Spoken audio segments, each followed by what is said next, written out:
Kenya, here's who gets destroyed. Your voice profile calls for dramatic stakes plus a specific dollar figure plus viewer relevance. This title hits all three. The 97 score is your strongest in this batch. Just behind it at 92, the two-coast strategy, how Dangote plans to control Africa's oil from Lagos to Lamu. Save that as a follow-up episode title for when the refinery breaks ground. In May of 2026, Kenyan President William Ruto made an announcement that sent shockwaves through the global oil industry. Aliko Dangote, Africa's richest man, had chosen Kenya. Not Tanzania, not Uganda, Kenya. Location, Lamu Island, off Kenya's Indian Ocean coast. Price tag, $17 billion. Now here's where it gets critical. That refinery does not just change Kenya's energy story. Africa, a region that currently imports nearly every single liter of petrol, diesel, and jet fuel it consumes. Over 10 billion liters a year, shipped from Gulf refineries and Indian processing plants, flowing through the ports of Mombasa and Dar es Salaam into the tanks of Kenya, Uganda, Rwanda, South Sudan, Burundi, and Eastern Congo. Has built one before against every odd, then every one of those fuel shipments becomes a liability. Every Gulf refinery that supplies East Africa loses a customer. Their margin evaporate. Every middleman between the Arabian Gulf and a Nairobi petrol station gets cut out. This is not just a refinery story.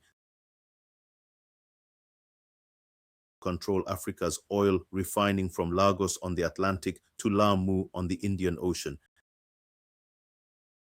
Watching, let's break this down. To understand what Dangote is trying to do in East Africa, you have to understand what he already did in Nigeria. The Dangote Petroleum Refinery in Lagos did not just break records. It shattered the assumption that Africa could not build world-class refining capacity with private capital. Consider the numbers. Commissioned in 2024, the Lagos refinery processes 650,000 barrels of crude per day. That makes it the world's largest single-train refinery. The total cost exceeded $20 billion, more than double the original $9 billion estimate, thanks to construction delays, currency depreciation, COVID disruptions, and inflation. But here is what matters. It works. Producing over 40 million liters of refined product daily, enough to significantly reduce Nigeria's dependence on imported fuel. Producer was refining its own crude, and Dangote is not stopping there. Honeywell has been contracted to help double capacity to 1.4 million barrels per day by 2028.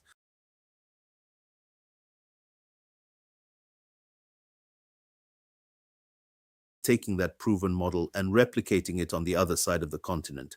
The proposed Lamu refinery, 700,000 barrels per day, East Africa's largest, Africa's second largest after Lagos, a mirror image facility designed to do for the Indian Ocean what Lagos is doing for the Atlantic. Two coasts, two mega refineries, one strategy. This brings us to the next point. For months, two East African nations competed fiercely for Dangote's investment.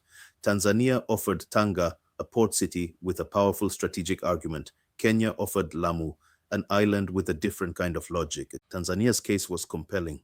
The East African Crude Oil Pipeline, EACOP, already terminates in Tanga. That pipeline, built to carry Ugandan crude to the Indian Ocean, would have given a Tanga refinery direct access to feedstock without relying on seaborne crude deliveries. That is a structural advantage no other location in East Africa can match. Tanga also sits between two of Africa's most important fuel distribution corridors. To the north, a relatively short products pipeline could connect to Mombasa, and from there serve Uganda, Rwanda, Burundi, South Sudan, and Eastern DRC. To the south, the existing Tazama pipeline already links Tanzania to Zambia, supplying a significant portion of Zambia's diesel demand. Geographically, it was the superior choice. So why did Dangote choose Kenya? The answer, yes, and this is critical, is not about geography. It is about logistics, market access, and political alignment. Kenya's port of Mombasa already handles the vast majority of East Africa's fuel imports. The infrastructure for receiving crude and distributing refined products exists. The supply chains are established. The market, Kenya plus its landlocked neighbors, consumes over 10 billion liters of fuel annually, a figure that has risen every year since 2022. Lamu itself brings an additional strategic layer. The Lapset Corridor, the Lamu Port South Sudan Ethiopia transport project, positions Lamu as a gateway not just to Kenya, but to South Sudan and Ethiopia, two markets with growing energy demand and no refining capacity of their own. But the decisive factor may have been simpler. Tanzania's government was cautious, some would say hesitant, negotiations dragged. The investment framework Dangote needed, competitive land terms, tax incentives, market protections against fuel dumping, never fully materialized. Kenya's President Ruto, facing a re-election campaign in 2027, moved fast. The refinery promises 60,000 jobs. It promises energy independence. It promises to transform Kenya's coastal economy at a moment when youth unemployment is a political crisis. For Ruto, the Dangote refinery is not just an industrial project, it is a campaign cornerstone. For Dangote, Kenya offered speed, political commitment, and a market large enough to justify the $17 billion bet. Tanzania is still in the conversation, by the way. Dangote has separate proposals for Tanga, a 2,000 megawatt coal power plant, a urea fertilizer facility, and potentially a new port. But the refinery, that ship has sailed, literally, to Lamu. But here is the question no one is asking. Where does $17 billion come from, and what happens if it does not? The Lagos refinery cost over $20 billion. Dangote built it. He raised the capital. He navigated cost overruns, currency crises, and a global pandemic.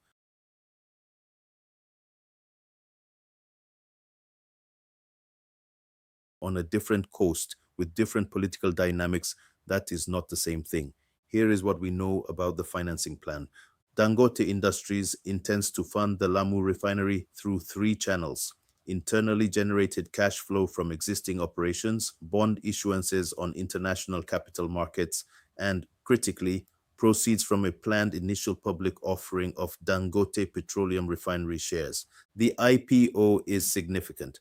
Dangote is reportedly targeting up to $5 billion from the listing of his Lagos refinery business. That would make it one of the largest public offerings in African history. The capital raised would partially fund the Kenya expansion while also giving international investors a direct stake in Africa's refining story. But there is a complication. Nigeria's Securities and Exchange Commission has stated publicly that it has neither received nor approved an IPO application from Dangote Petroleum Refinery. The listing, and therefore a major piece of the Kenya financing puzzle, remains unconfirmed. This does not mean the project is in trouble. Dangote's track record with raising capital is formidable. The NatWest analyst quoted by Forbes Africa put it bluntly: the single biggest bankability signal is proof of delivery. Dangote has already built and now operates a refinery of comparable scale on African soil using a private sector balance sheet. Translation: lenders trust Dangote because Dangote delivers. The remaining risk, analysts argue, is not financial. It is political. Will Kenya provide the policy protections needed to shield domestic refining from cheap fuel imports? Dangote has explicitly stated that any East African refinery requires anti-dumping protections. Without them, a local refinery cannot compete against fuel dumped from Russia, India, or the Gulf at below market prices. This is the same battle he fought and won in Nigeria.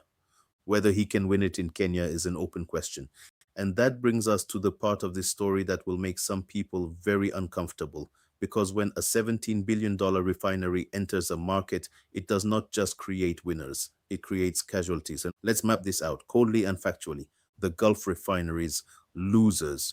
For decades, refineries in Saudi Arabia, the UAE, and Kuwait have supplied a significant share of East Africa's refined petroleum products. Petrol refined in Jubail, diesel from Ruwais, jet fuel from Mina Al Ahmadi. These products travel thousands of kilometers by tanker to Mombasa and Dar es Salaam, where they enter the regional distribution network. A 700,000 barrel per day refinery in Lamu makes those shipments redundant. Not overnight. The refinery will take 3 to 5 years to build, and ramp up will be gradual. But once operational, Lamu can supply Kenya's entire domestic demand and export surplus to neighboring markets. The Gulf refineries lose a customer. The shipping companies that move those cargoes lose freight revenue. The traders who arbitrage the price gap between Arabian Gulf exports and East African imports lose their margin. Indian refiners, losers. India's Reliance Industries African market share, particularly for petrol and diesel. The Lamu refinery directly competes with those exports. When East Africa refines its own fuel, Indian cargoes become less competitive on freight costs alone. Tanzania, the complicated loser. Tanzania did not just lose a refinery, it lost the industrial ecosystem a refinery brings: the petrochemical plants, the fertilizer production, the engineering services, the logistics network, the tens of thousands of jobs. Zito Kabwe, a prominent Tanzanian analyst, captured this in the Chanzo. This is not about prestige, rivalry, or national pride. It is about whether Africa will continue exporting raw materials and importing finished products at a premium, or finally begin adding real value at home. Tanzania may still secure Dangote investments in power generation and fertilizer, but the anchor project, and the one that transforms an entire regional economy, went to Kenya.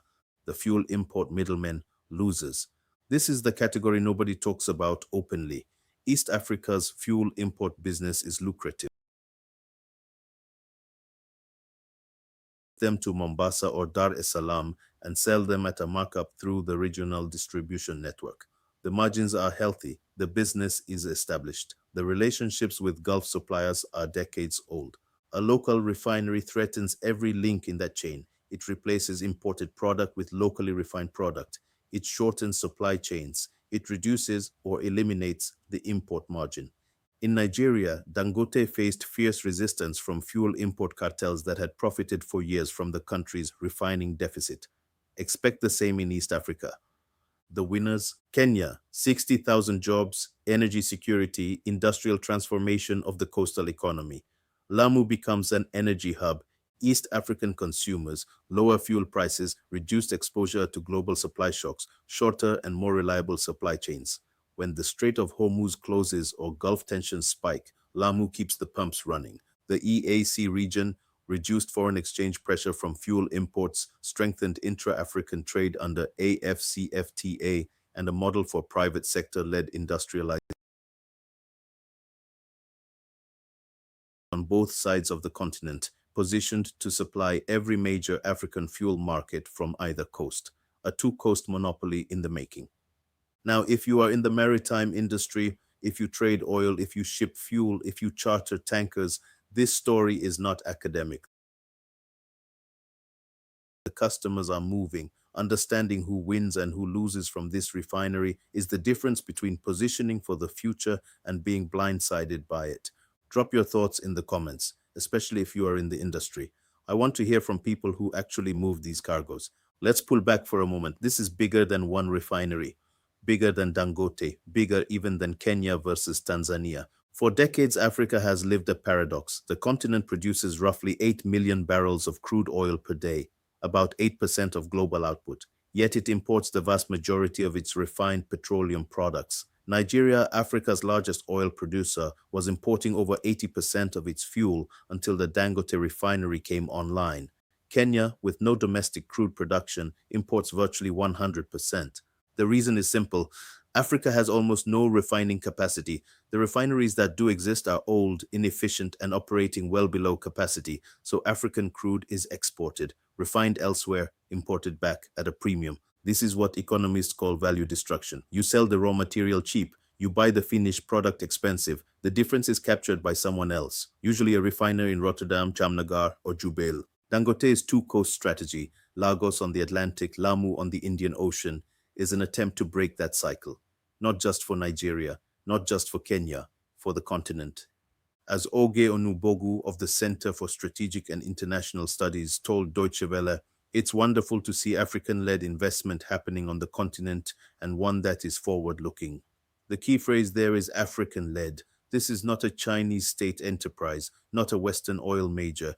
This is an African industrialist deploying African capital, building African infrastructure for African markets. The risks are real. The environmental concerns about Lamu, a UNESCO World Heritage Site, are serious. The financing is not yet fully secured. The political opposition from import lobbies will be fierce. The execution timeline of 3 to 5 years is ambitious, but the alternative, continuing to import every liter of fuel while exporting every barrel of crude, is not a strategy. Aliko Dangote just bet $17 billion that East Africa will be better off refining its own fuel than importing it from someone else. It is the same bet he made in Nigeria. It worked there. Whether it works in Kenya depends on three things: whether the financing closes, whether the Kenyan government protects the investment from fuel dumping, and whether the regional market, all 10 billion liters of it, is ready to buy African refined product. If the answer to all three is yes, the fuel supply chain that has defined East Africa for 50 years gets rewritten. The Gulf refineries lose a market, the importers lose their margin, the traders lose their arbitrage, and the consumer, the Kenyan driver, the Ugandan factory owner, the Rwandan airline, wins. This is the new unstable normal in global energy, and everyone from the refinery owner to the fuel buyer is paying attention. Analysis valuable. Subscribe to SeaMayors. We cover the maritime economics, the oil trading mainstream business channels miss. Visit our resource www.seamayors.com for deeper data on crude tanker operations, freight rates, and the forces reshaping global oil trade. Until next time.